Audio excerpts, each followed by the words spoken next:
ఇది విజయనగరం జిల్లా నెల్లిమర్ల మండలంలోని రామతీర్థ పుణ్యక్షేత్రం. భద్రాచలం తర్వాత ఉత్తరాంధ్రలో ప్రసిద్ధ పుణ్యక్షేత్రం. ఇక్కడి గుడి సమీపంలోని రాతికొండకు ప్రత్యేకత ఉంది. కొండపై ఎటు చూసినా ఒక్క చెట్టు కూడా కనిపించదు. కొండపైకి వెళ్లాలంటే సాహసయాత్ర చేయాల్సిందే.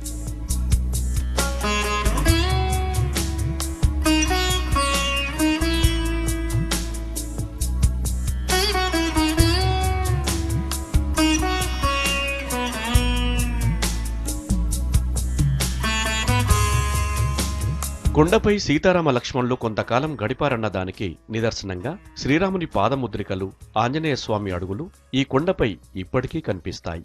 మరోవైపు పాండవులు సంచరించారనడానికి ఇక్కడ కొలువైన భీముని గృహమే నిదర్శనం. మరోవైపు కొండపై పాతాళగంగ ఉండటం మరో ప్రత్యేకత. కొండపై సీతాదేవికి దాహం వేస్తే రాముడు తన బాణంతో పాతాళగంగను తెప్పించాడని భక్తుల నమ్మకం. ఈ నీళ్లను నెత్తిపై చల్లుకుంటే సకల పాపాలు పోతాయని భక్తుల విశ్వాసం. చాలా రోజు ఎండ తప్ప ఎవడో చూడలేదు. ఫస్ట్ టైం చాలా హ్యాపీగా ఫీల్ అవుతున్నాను. చాలా బాగుంది. అలాగే ఈ కొండ ప్రాంతం కూడా వచ్చాం. పైకి మెట్ల ద్వారా ఎక్కామండి. రాముడు వెలిసారు కొండ దర్శించుకొని వస్తున్నప్పుడు భీముడి తాలూకా అంటే అప్పుడు వాళ్ళు వనవాసం చేసేటప్పుడు భీముడు కొండ ఎత్తినట్టుగా ఆధారాలు కూడా ఉన్నాయి ఇక్కడ. సుమారు 13వ శతాబ్దం ఈ స్వామివారి ఆలయ ప్రతిష్ఠ జరిగింది. కోదండ స్వామి ఆలయం. భీముని గృహ సీతమ్మవారి పురుటి మంచం కంటే పూర్వం నుంచి ఉన్నవి ఈ ఆలయం.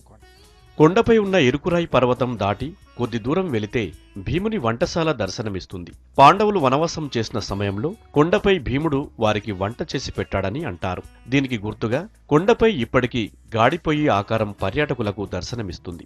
గాడిపొయ్యిని పోలినట్టుగా చుట్టుపక్కల ఉన్న గాడిల్లో నీరు చిన్న చిన్న ముక్కలు ఉంటాయి. కానీ ఎంత వర్షం పడినా గాడిపొయ్యిలో చుక్కనీరు కూడా ఉండకపోవడం దీని ప్రత్యేకత.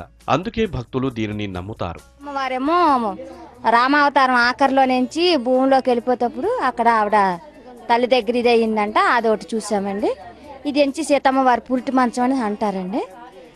ఇక్కడ వచ్చి చూసాము. బాగా బాగుంది. పురుడు మంచం దగ్గరికి వచ్చాం. అంతా వాతావరణం అంతా బాగా ఉంది. సమయం గుహంలో పడి వచ్చాం. సీతమ్మ వారి పాదాలు చూసాము, పురుడు మంచం చూసాము, పాదాలు చూసాము, రాముల వారి పాదాలు అవన్నీ చూసాం స్వామి. అన్ని బాగానే ఉన్నాయి స్వామి. ఇదిలా ఉంటే సీతాదేవి ఆరేసుకున్న నారచీర గుర్తులు ఇప్పటికీ కొండపై దర్శనమిస్తాయి.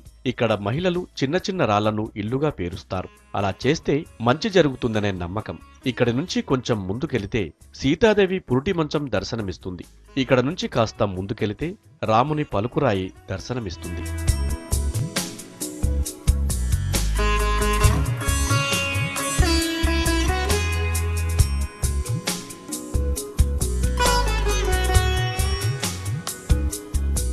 మొత్తానికి ఇప్పుడిప్పుడే పర్యాటకులను ఆకట్టుకుంటున్న ఈ చారిత్రక ప్రాంతాన్ని పర్యాటకంగా అభివృద్ధి చేస్తే మరింత మంది దర్శించుకుంటారని పలువురు ఆశాభావం వ్యక్తం చేస్తున్నారు.